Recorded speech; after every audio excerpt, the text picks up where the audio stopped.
Hi friends, Ayyanar துணை சீரியலில் இன்றைக்கி நாளைக்கான எபிசோடு பார்க்கலாம். புதுசாக பார்க்குறவங்களா இருந்தால் சப்ஸ்கிரைப் பண்ணிக்கோங்க, லைக்கு ஹைப்பு கொடுத்து விடுங்க. வாங்க வீடியோக்குள்ளே போகலாம். நேற்றுக்கு எபிசோடு எதில் முடிச்சிருப்பாங்கன்றது பார்த்தீங்கன்னா, சோழனை வந்து அந்த எஸ்பி வீட்டில் வந்து அந்த பொண்ணு வீட்டில் வந்து அடைச்சி வச்சுருப்பாங்க. அவங்க வீட்டில் இருக்கிற ஆளுங்கள்லாம் இன்னும் 10 நிமிஷத்தில் வீட்டில் இருக்கணும் அப்படின்ற மாதிரி சொல்லும்பொழுது எபிசோடு முடிச்சிருப்பாங்க. இன்றைக்கி வந்து பார்த்திங்கன்னா அதுலேருந்து தான் கண்டினியூ ஆகும். அவர் எஸ்பி வந்து கேட்பார், இன்னும் அந்த குடும்பத்தில் இருக்கிற ஆளுங்களை கூட்டிகிட்டு வரவே இல்லையான்னு கேட்டதுக்கு, இதை கிளம்பிட்டேன் சார் அப்படின்ற மாதிரி, இன்னும் 10 நிமிஷத்தில் அவங்க இங்கே வீட்டில் இருக்கணும் அப்படின்ற மாதிரி தான் வந்து அவர் சொல்லி அனுப்புவார். அடுத்த நிமிஷம் வந்து பார்த்திங்கன்னா இவர் சோழனை வந்து விசாரிப்பாங்க. எவ்வளோ தைரியம் இருந்தால் எங்கள் வீட்டு பொண்ணை நீ இந்த மாதிரி பண்ணின்னு நீ உன் வீட்டு ஆளுங்களாம் வரட்டும் இரு அப்படின்ற மாதிரி தான் வந்து அவரை மறுபடியும் அடிப்பார். திரும்பவும் சோழன் வந்து அந்த பொண்ணுக்கிட்ட கேட்பார், தயவுசெய்து இப்பயாவது சொல்லுமா அப்படின்னு சொல்லிட்டு அந்த பொண்ணுக்கிட்ட போய் பேசுவாங்க. என்னடா எங்கள் பொண்ணுக்கிட்ட வந்து நிற்கிற நீ அப்படின்ற மாதிரி தான் இவனை அடித்து மேலே இழுத்துன்னு போங்க அப்படின்ற மாதிரி தான் மெத்த மேலே கூட்டிகிட்டு போய் உட்கார வைக்கிறாரு. அதுக்கப்புறம் இந்த பொண்ணை வந்து இவளை வெளியில் வச்சுட்டு இருக்காதீங்க, உள்ளே கூட்டின்னு போங்க அண்ணி அப்படின்ற மாதிரி தான் எஸ்பின்றவர் சொல்லுவார். அடுத்தது சேரனும் பாண்டியன் நிலா தான் 3 பேருமே உள்ளார வருவாங்க. என்னாச்சுங்க சார், என்ன பிரச்சனைங்க சார் அப்படின்ற மாதிரி கேட்டதுக்கு, எஸ்பி வந்து யார் இவங்க, அந்த பையனுடைய வீட்டு ஆளுங்க சார் அப்படின்ற மாதிரி தான் வந்து கான்ஸ்டபிள் சொன்னுவார். எவ்வளோ தைரியம் தான் பணக்கார வீட்டு பொண்ணை பார்த்து லவ் பண்ண சொல்லி உன் தம்பிக்கிட்ட சொல்லி வைப்பியா அப்படின்ற மாதிரி தான் வந்து கேட்பாங்க. இல்லைங்க சார், சோழனுக்கு பிரச்சனை வாங்க உடனே அப்படின்னு சொல்லிட்டு சொன்னதுனால தான் நாங்கள் வந்தோம், என்ன பிரச்சனை எங்களுக்கு தெரியாதுங்க சார், என்னாச்சுங்க சார் அப்படின்ற மாதிரி தான் வந்து சேரன் வந்து கேட்பார். உடனே வந்து லவ் கேட்குதா, லவ் உன் தம்பிக்கு எங்கள் வீட்டு பொண்ணு வசதியான பொண்ணாக பார்த்து கல்யாணம் பண்ணிட்டு வந்துட்டு நீ சொல்லி அமுச்சு விட்டியா அப்படின்ற மாதிரி தான் வந்து சேரனை கேட்பாங்க. சார் அந்த மாதிரிலாம் எதுவும் இல்லைங்க சார் அப்படின்ற மாதிரி தான் வந்து சொல்லுவாங்க. இன்னும் இல்லை இதே தான் பொழப்பாக நடத்தின்னு இருக்கிறீங்களா அப்படின்ற மாதிரி தான் கேட்டு அவரை வந்து மிரட்டுவாங்க. இல்லைங்க சார் அப்படிலாம் ஒன்றும் இல்லைங்க சார்னு உடனே வந்து நிலாவுக்கு வந்து ஒன்றுமே புரியாது. சுற்றி சுற்றி அவங்க தேடுவாங்க சோழனை அங்கே இருக்க மாட்டார். உடனே வந்து பார்த்தீங்கன்னா மேலே இருக்கிறவனை போய் அவனை கூட்டின்னு வாங்கய்யா அப்படின்ற மாதிரி தான் வந்து அவர் எஸ்பி சொல்லுவார். அங்கேருந்து மேலேருந்து சோழனை அடித்து இழுத்துட்டு வரும்போது வந்து பார்த்திங்கன்னா அதை வந்து நிலா பார்ப்பாங்க, சேரனும் பாண்டியனுமே பார்ப்பாங்க. பார்க்கும்போது வந்து பார்த்திங்கன்னா அவங்க சோழன் வந்து ரொம்பவே கஷ்டப்படுவார். ஏன்னா இதே சூழ்நிலை தான் அமௌண்ட் எடுத்துகிட்டு வரும்போதும் இருந்தது. இப்பயும் அதே மாதிரி ஒரு சூழ்நிலைக்கு கொண்டு வரும்போது ரொம்பவே வந்து அசிங்கப்பட்டு ஒரு கூனி குறுகி நிற்பார் சோழன். அங்கே அந்த இடத்துலேருந்து திரும்பவும் கூட்டின்னு வந்து அந்த இடத்துல நிற்பாங்க. திரும்பவும் போயிட்டு சோழனை வந்து அடிப்பாங்க. சார் அடிக்காதீங்க சார், என்ன பிரச்சனை என்னன்னே தெரியாத நீங்கள் ஏன் சார் அவனை அடிக்கிறீங்க அப்படின்ற மாதிரி கேட்டதுக்கு, எங்கள் வீட்டு பொண்ணை லவ் பண்ணி கல்யாணம் கோவிலில் கல்யாணம் பண்ணிக்கிட்டு தான் நாங்கள் போனதுனால கல்யாணம் பண்ணுறதை தடுத்து நிறுத்திட்டோம் அப்படின்ற மாதிரி தான் வந்து அவர் எஸ்பி சொல்லுவார். கல்யாணமா, என்னடா சோழன் இது என்ன சொல்கிறாருன்னா, அதெல்லாம் நான் பண்ணவே இல்லைண்ணா, அவர் பாட்டுன்னு புரிஞ்சிக்காமல் பேசிகிட்டு இருக்கிறாரு அப்படின்ற மாதிரி தான் வந்து சோழன் வந்து சொல்லுவார். என்னாச்சுங்க சார் அப்படின்ற மாதிரி தான் திரும்பவும் கேட்பாங்க. அந்த இடத்துலேருந்து அவனை சேஸ் பண்ணி நாங்கள் கையும் களவுமாக அவனை பிடிச்சிருக்கிறோம் அப்படின்ற மாதிரி தான் வந்து இன்ஸ்பெக்டர் வந்து சொல்லுவார். பொண்ணை கூட்டின்னு போயிட்டு அவன் தாலியே கட்டியிருப்பான் தெரியுமா உனக்கு அப்படின்ற மாதிரி கேட்டதுக்கு, உடனே சேரன் வந்து சொல்கிறாரு, ஏதோ நீங்கள் தப்பாக புரிஞ்சுட்டுருக்கிறீங்க, சோழன் அந்த மாதிரி ஆள் கிடையாது, அவன் அந்த மாதிரி செய்கிற ஆளும் கிடையாது சார் அப்படின்ற மாதிரி வந்து சொன்னதுக்கு, அப்போ நாங்கள் சொல்கிறது பொய்யா அப்படின்ற மாதிரி தான் வந்து இன்ஸ்பெக்டர் வந்து சொல்லுவார். உடனே இன்ஸ்பெக்டர் என்ன சொல்லுவார்னா, என் வீட்டு விஷயன்றதுனால தான் நான் இது ஸ்டேஷனுக்கு போகாமல் நான் அன்அஃபிஷியலாக வந்து நான் வீட்டில் வச்சு விசாரிச்சுட்டு இருக்கிறேன். நான் விசாரிக்கிற விதமே வேறு. இவ்வளோ நேரம் நான் அவனை தலைக்கீழே தொங்க போட்டு நல்லா தோலை உரிச்சிருப்பேன். நான் அவ்வளோ கோவத்தில் இருக்கிறேன். நான் சும்மா வந்து அவன் அந்த தப்பு செய்யலை இதை செய்யலைன்றதெல்லாம் நீ சொல்லாதனி அப்படின்ற மாதிரி தான் வந்து அவர் இன்ஸ்பெக்டர் சொல்லுவார். உடனே சேரன் வந்து அப்படிலாம் இருக்காதுங்க சார் அப்படின்ற மாதிரி தான் கேட்பார். அதுக்கப்புறம் நிலாவை பார்த்துட்டு, இது யார் உன் தங்கச்சியா அப்படின்ற மாதிரி வந்து கேட்டதுக்கு அவர் எதுவுமே ரெஸ்பான்ஸ் பண்ணாத, இல்லைங்க சார் சோழனுடைய ஒய்ஃப் அப்படின்னு சொல்லிட்டு அவர் சொல்லுவார். என்னது பொண்டாட்டியா, பொண்டாட்டி இருக்கும்போதே வந்து இன்னொரு பொண்ணு கேட்குதா அவனுக்கு. உடனே பொண்ணுடைய அம்மா வந்து என்ன பண்ணுவாங்கன்னா, அந்த பொண்ணை போட்டு அடிப்பாங்க. கல்யாணம் ஆனவனை அடி, லவ் பண்ணின நீ அவனை நம்பி அடி போன, அவன் எத்தனை பொண்ணுங்களை கல்யாணம் பண்ணி ஏமாத்திருக்கிறானோ அவனை நம்பி ஏன் அனுப்பி போன அப்படின்னு சொல்லிட்டு அந்த பொண்ணை போட்டு அடிப்பாங்க. இவர் வந்து திரும்பவும் இன்ஸ்பெக்டர் வந்து சோழனை போட்டு அடிப்பார். எத்தனை பொண்ணுங்களை இந்த மாதிரி ஏமாற்றி கல்யாணம் பண்ணிடு, இதே பிஸ்னஸாக பண்ணிட்டு இருக்கிறீங்களா அப்படின்ற மாதிரி தான் வந்து சேரனையும் பாண்டியனையும் பார்த்து கேட்பாங்க. உடனே நிலா வந்து என்ன சொல்லுவாங்கன்னா, சார் அந்த மாதிரி ஆளெல்லாம் கிடையாது சார், சோழன் அந்த மாதிரிலாம் தப்பு பண்ணியிருக்க மாட்டார், என்னம்மா அவன் புருஷனுக்கு வக்காலத்து வாங்க வர்றியா அப்படின்ற மாதிரி கேட்டதுக்கு, உடனே நிலா வந்து என்ன சொல்லுவாங்க, ஏன் சார் கல்யாணம் பண்ண புருஷன் வந்து இன்னொரு பொண்ணை கல்யாணம் பண்ணிக்கிறதுக்கு எந்த பொண்ணாவது அனுமதிப்பாளா அப்படின்ற மாதிரி தான் வந்து நிலா வந்து கேட்பாங்க. உடனே பொண்ணோடைய அம்மா தான், "நீ எப்போ பார்த்தாலும் ஃபோனில் பேசிக்கிட்டும் தனியாக இருக்கும்போது நான் உனக்கு தனியாகவே ஒரு வாட்டி வார்ன் பண்ணியிருக்கிறேன்ல, இந்த லவ் எல்லாம் வேணாம், நான் உனக்கு நல்ல மாப்பிள்ளைய பார்த்து கல்யாணம் பண்ணி வைக்கிறேன்னு நான் உங்கள்கிட்ட ஏற்கனவே சொல்லியிருக்கிறேன்ல, நீ அதை மீறி எதுக்குடி கல்யாணம் பண்ணவனை போயிட்டு பிடிச்சிட்டு இருக்கிற?" அப்படின்ற மாதிரி தான் திரும்பவும் அடிக்கிறாங்க அந்த பொண்ணை. "இப்படியேப்பட்டவனே அடிப்பை, அதுவும் ஒரு டிரைவரை போயிட்டு லவ் பண்ணியிருக்கிற நீ" அப்படின்ற மாதிரி தான் வந்து அவங்க அந்த பொண்ணுடைய அம்மா வந்து பொண்ணை போட்டு அடிச்சுக்கிட்டே வந்து பதில் சொல்லுவாங்க. அந்த பொண்ணோடைய அம்மா வந்து பொண்ணுக்கிட்ட இப்படி பேசின அடுத்த செகண்டே வந்து சேரன் வந்து என்ன பண்ணுவார், சோழன்கிட்ட தான் வருவார். "டே சோழா, என்னடா இது, இப்போ தான் ஒரு பிரச்சனையிலேருந்து வெளியில் வந்து அதுக்குள்ளே இது என்னடா பிரச்சனை இது, ஏன்டா எப்போவுமே திருந்தவே மாட்டியா, அன்னிலேருந்து இன்னைக்கு வரலும் இப்படியே தான் இருப்பியா?" அப்படின்ற மாதிரி தான் வந்து கேட்டதுக்கு, "அண்ணா நான் அந்த மாதிரிலாம் பண்ணலைண்ணா, நான் எந்த தப்புமே பண்ணலைண்ணா" அப்படின்ற மாதிரி தான் வந்து சோழன் வந்து சேரன்கிட்ட சொல்லி புரிய வைக்கிறாரு. உடனே இன்ஸ்பெக்டர் வந்து, "ஓ, இவன் வாரம் வாரம் வந்து ஜெயிலுக்கு போகிற ஆளா, அவ்வளோ கேவலமானவனா?" அப்படின்ற மாதிரி தான் வந்து இவர் இன்ஸ்பெக்டர் கேட்டதுக்கு சேரன் வந்து என்ன சொல்லுவார்னா, "அப்படிலாம் இல்லைங்க சார்" அப்படின்ற மாதிரி தான், "இவனை பற்றி நான் விசாரிக்க சொன்னேனே, கான்ஸ்டபிள் விசாரிச்சிங்களா?" அப்படின்ற மாதிரி தான் வந்து அவர் கேட்பார். விசாரிச்சிருக்கிறேன் சார், இவன் வந்து ஆல்ரெடி வந்து இந்த பொண்ணை வந்து இப்போ அவங்க வீட்டில் வந்து திருவண்ணாமலையிலேருந்து இந்த பொண்ணை வந்து டிரைவராக இருந்து வசதியான வீட்டில் இருக்கிற பொண்ணை தான் கல்யாணம் பண்ணிக்கிட்டு வந்தது. இப்போ எப்படி இன்சிடென்ட் நடந்ததோ அதே மாதிரி தான் வந்து இந்த பொண்ணையும் கல்யாணம் பண்ணிட்டு வந்திருக்கிறான். அடுத்தது வந்து வேலை செய்கிற இடத்துல ட்ராவல்ஸில் வந்து பார்த்தீங்கன்னா 5,00,000 திருடி அதுக்கப்புறம் வந்து பணத்தை ரிட்டர்ன் கொடுத்ததுக்கப்புறம் கேஸை வாபஸ் வாங்கிட்டு வெளியில் விட்டுருக்குறாங்க." "ஓ, சார் மேலே இவ்வளோ கம்ப்ளைண்ட்லாம் இருக்குதா?" அப்படின்ற மாதிரி தான் வந்து எஸ்பி வந்து கேட்பார்.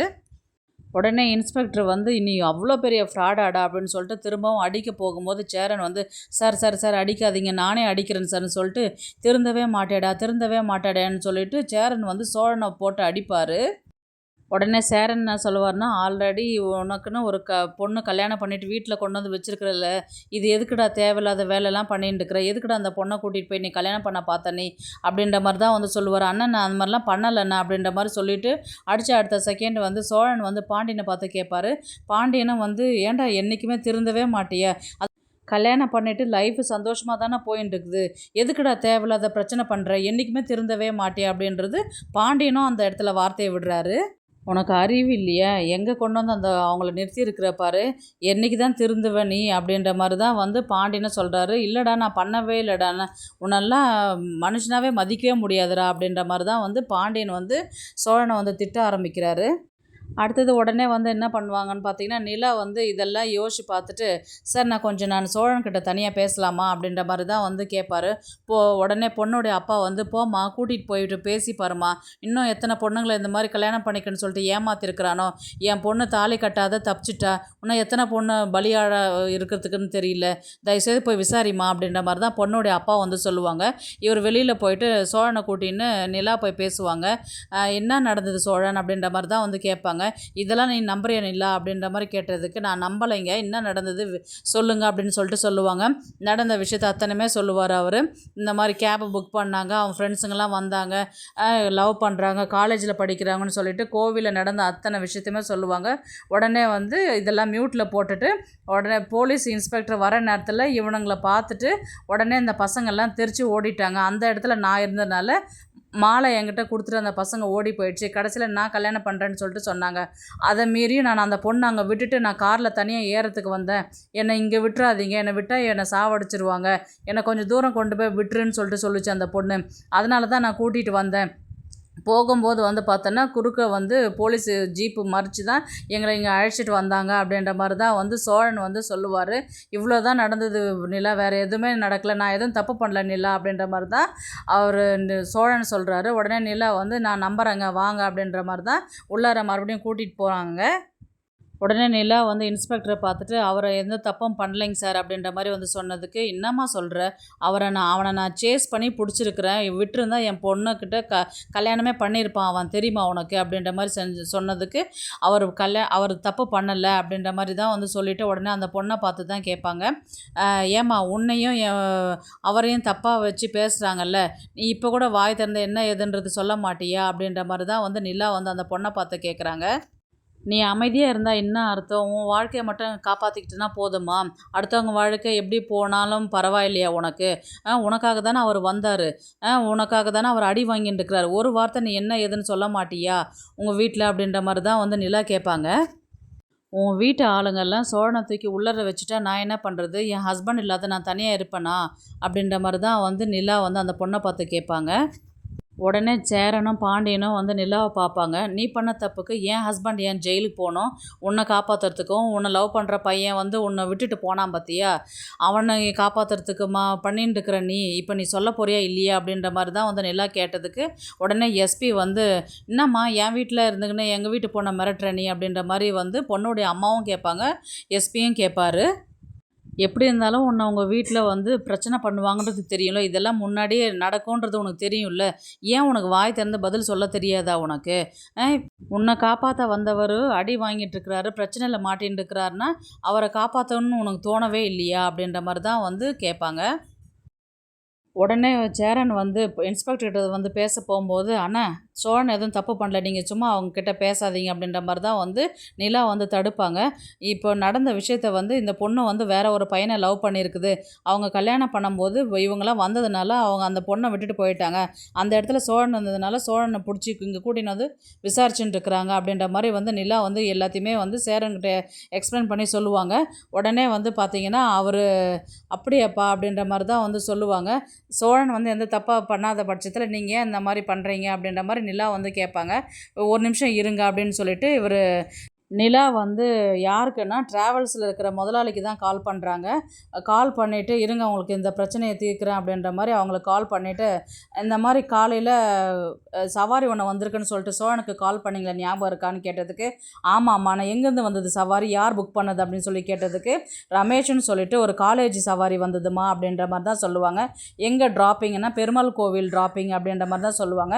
ஏதாவது பிரச்சனையாமான்னு கேட்டதுக்கு எதுவும் இல்லைங்கண்ணா அப்படின்னு சொல்லிட்டு தேங்க்ஸ் அப்படின்னு சொல்லிட்டு ஃபோனை இவங்க கட் பண்ணிவிடுவாங்க. பார்த்தீங்களா அப்படின்ற மாதிரி தான் நிலா வந்து சொல்லுவாங்க. இப்போ இன்ஸ்பெக்டருக்கெலாம் எல்லாமே ஓரளவுக்கு இப்போ புரியும். அதுக்கப்புறம் நிலா வந்து என்ன கேட்பாங்கன்னா, சோழன்கிட்ட உங்ககிட்ட ஃபோட்டோ எடுக்கிற பழக்கம் இருக்கும், நீங்கள் எதனா ஃபோட்டோ எடுத்தீங்களா அப்படின்னு சொல்லி கேட்டதுக்கு, நான் எடுக்கல, அவங்க ஃபோனில் என்னை எடுக்க சொல்லி சொன்னாங்க, நான் அந்த பொண்ணு ஃபோனில் எடுத்துருக்கிறேன் நான் அப்படின்ற மாதிரி தான் வந்து சோழன் வந்து சொல்லுவார். அந்த பொண்ணு ஃபோனு வாங்கி பாருங்க அப்படின்னு சொல்லிட்டு நிலா சொன்னதுக்கு, எங்கடி ஃபோன் அப்படின்னு சொல்லிட்டு அந்த பொண்ணுடைய அம்மா கேட்பாங்க. உள்ளே இருக்குன்னு சொல்லிட்டு சொல்லுவாங்க. அப்போ எடுத்துன்னு வந்து அப்புறம் ஓப்பன் பண்ணி பார்ப்பாங்க. அதில் மாலையும் கழுத்தையுமா வந்து வேற ஒரு பையனும் இவங்களும் இருப்பாங்க. யாருடி இது அப்படின்னு சொல்லி கேட்டது, இதுதான் ரமேஷ், என்னுடைய சீனியர், இவனை தான் கல்யாணம் பண்ணிக்கிறதுக்கு இருந்தேன் நான் அப்படின்ற மாதிரி தான் வந்து சொன்னதுக்கு, இவன் யாருடி, இது என்னடி புது பிரச்சனைன்னு சொல்லிட்டு மறுபடியும் அந்த பொண்ணை போட்டு அடிக்கிறாங்க. அந்த பொண்ணு எல்லா விஷயம் சொன்னதுக்கப்புறம் நிலா வந்து இப்பயாச்சும் சொன்னியே அப்படின்ற மாதிரி தான் வந்து நிலா சொல்லுவாங்க. இதுதான் சார் நான் ஆரம்பத்துலேருந்து சொல்லிட்டு இருக்கிறேன், சோழன் எந்த தப்புமே பண்ணலை அப்படின்ற மாதிரி வந்து சொன்னதுக்கு இன்ஸ்பெக்டர் வந்து சாரிம்மா அப்படின்னு சொல்லிட்டு 2 பேர்கிட்டையுமே கேட்பாங்க. அதுக்கப்புறம் நான் இதுதான் சார் வந்ததுலேருந்து சொல்லிட்டு இருக்கிறேன், ஆனால் எதுவுமே கேட்காத விசாரிக்காத என்னை நீங்கள் அடிச்சிட்டிங்க அப்படின்ற மாதிரி வந்து சோழன் சொன்னதுக்கு, ஆனால் உன் பேக்ரவுண்டு ஒன்றும் அவ்வளோ நல்லதாக இல்லையே கேரக்டர் அப்படின்ற மாதிரி தான் இன்ஸ்பெக்டர் சொல்லுவாங்க. இவங்க அமைதியாகவே இருப்பாங்க. மறுபடியும் என்ன பண்ணுவாங்க, சரி நீங்கள் இங்கேருந்து கிளம்புங்க அப்படின்ற மாதிரி தான் வந்து சொல்லுவாங்க. இவங்க வந்து கிளம்பி காரில் போயின்னு இருக்கிற மாதிரி தான் வந்து காமிப்பாங்க. அப்படியே எபிசோடு வந்து முடிப்பாங்க. நாளைக்கு வந்து பார்த்திங்கன்னா சோழன் வந்து சேரன் பேசுனதும் பாண்டியன் பேசுனதுமே வந்து யோசிச்சுக்கிட்டே போவாங்க. ஏன்னா கூட பிறந்தவங்கள அவங்க நம்பலைன்னும் போது நிலா ஒன்று தான் அவங்கள நம்புகிறாங்க. சோழனை நம்பினது வந்து பார்த்திங்கன்னா நிலா மட்டும்தான். நிலா அந்த இடத்துல இல்லைன்னா சோழன் வந்து பிரச்சனையில் மாட்டிக்கிட்டு இவங்க சேரனுக்கும் பாண்டியனுக்கும் எதுவுமே புரியாமல் திரும்பவும் சோழனை வந்து ஜெயிலில் போடுற மாதிரி தான் வந்து காமிச்சிருப்பாங்க. நிலா இருந்ததுனால அந்த பிரச்சனையிலேருந்து வெளியில் கொண்டு வந்துட்டாங்க. இப்போது சோழன் வந்து என்ன நினைப்பார்னா, கூட பிறந்தவங்கள என்ன நீங்கள் நம்பலையே அப்படின்ற மாதிரி தான் வந்து அவர் வந்து கஷ்டப்படுவார். வீட்டுக்கு போயிட்டு சேரனும் பாண்டியனும் வந்து சோழன்கிட்ட பேசும்போது சோழன் வந்து என்ன பண்ணுவார்னா, விடு நான் என்கிட்ட தயவுசெய்து பேசாத, நான் தப்பு பண்ணலன்னு சொல்லிட்டு அங்கே அவ்வளோ சொல்கிறேன் நான், என்னை நீ நம்பவே இல்லை, இன்ஸ்பெக்டர் சொல்கிற விஷயத்த நம்புகிற நீ, ஆனால் கூட பிறந்த நான் சொல்கிறத நம்ப மாட்டேங்கிற, ஒரு காலத்தில் தப்பு பண்ணியிருந்தது தான் நான் சும்மாவே தப்பே பண்ணிட்டு இருக்க மாட்டாங்க, மனுஷன் திருந்தவே மாட்டானா? அவங்க சொல்கிறத நீ கேட்க தெரியுது உனக்கு, நான் சொல்கிறது நான் இல்லைடா இல்லைன்னு பாண்டிக்கிட்டையும் சொல்கிறேன், உங்கள்கிட்டையும் சொல்கிறேன், நீ ஏன் இப்படி தப்பு பண்ண, நீ ஏன் திருந்தவே மாட்டேன்ற மாதிரி தான் வந்து என்ன நீ அடிக்கிற நீ, எனக்கு அது அந்த நேரத்தில் எனக்கு எவ்வளோ கஷ்டமாக இருந்துச்சு தெரியுமா உனக்கு அப்படின்ற மாதிரி சொன்னதுக்கு சேரன் வந்து என்ன சொல்லனா, மன்னிச்சிடுறா, என்னை நான் தப்பு பண்ணிட்டேன்டா, என்னை மன்னிச்சிடுறேன், நான் உன்னை நம்பி இருக்கணும் நான் அப்படின்ற மாதிரி வந்து சொன்னதுக்கு உடனே பாண்டியை பார்த்து கேட்பாரு, ஏன்டா பாண்டி, அன்னிலேருந்து இன்னைக்கு வரலையும் திருந்தவே மாட்டானா ஒரு மனுஷன், ஆரம்பத்தில் தப்பு பண்ண பாண்டி, அதுக்கப்புறம் எனக்குன்னு ஒருத்தி வந்ததுக்கப்புறம் நான் அவளுக்காகவே இருக்கணும், அவளுக்காகவே மாற்றிக்கணும்னு சொல்லிட்டு நான் இப்போல்லாம் வந்து எந்த தப்பும் பண்ணுறதில்ல, எந்த பொண்ணையும் பார்க்குறது கிடையாது. நிலா தான் லைஃபு அப்படின்ற மாதிரி தான் நான் வாழ்ந்துட்டுருக்கிறேன். ஆனால் நிலா நம்புது என்ன, ஆனால் நீங்கள் கூட பிறந்த நீங்கள் யாருமே என்னை நம்பவே இல்லையே அப்படின்ற மாதிரி தான் வந்து சொல்லுவாங்க. உடனே நிலா கிட்ட தான் போவாங்க. ரொம்ப தேங்க்ஸ் நிலா, நீ இல்லைன்னா அந்த இடத்துல இவங்க யாருமே என்னை நம்பியிருக்கவும் மாட்டாங்க. எந்த பிரச்சனையுமே எவ்வளோ சொன்னாலுமே அவங்களும் இன்ஸ்பெக்டரும் கேட்டிருக்க மாட்டாங்க. என்னுடைய சூழ்நிலை புரிஞ்சு ஒவ்வொரு விஷயத்துலையுமே வந்து என்னை புரிஞ்சுக்கிட்டு என்னை இந்த அளவுக்கு புரிஞ்சுக்கினதே வந்து பார்த்திங்கன்னா ரொம்பவே பெரிய விஷயமா இருக்குது அப்படின்னு சொல்லிட்டு என்ன பண்ணுவார், சோழன் வந்து நிலாவை ஹக் பண்ணுற மாதிரி தான் வந்து காமிச்சு நாளைக்கான எபிசோடை வந்து முடிப்பாங்க. இப்போ வந்து பிரச்சனை எப்படி கொண்டு போவாங்கன்றது பார்த்திங்கன்னா, அண்ணன் தம்பிக்குள்ளே பிரச்சனையை ஏற்படுத்தி இவங்க யாருமே பேசாத இருப்பாங்க. ஒரு 2 நாளைக்கு கதையை அப்படி தான் வந்து கொண்டு போவாங்க. சோழனுக்கு வந்து நம்ம கூட பிறந்தவங்களை விட நிலா வந்து நம்மளை நல்லா புரிஞ்சுக்கணும், இனி நிலாக்காக நம்ம லைஃப்பை வந்து சேஞ்ச் பண்ணி நிலாக்காக வாழணுன்ற முடிவு வந்து சோழன் வந்து எடுப்பார். பார்க்கலாம் கதையை வந்து எப்படி எடுத்துகிட்டு போகிறாங்கன்றது.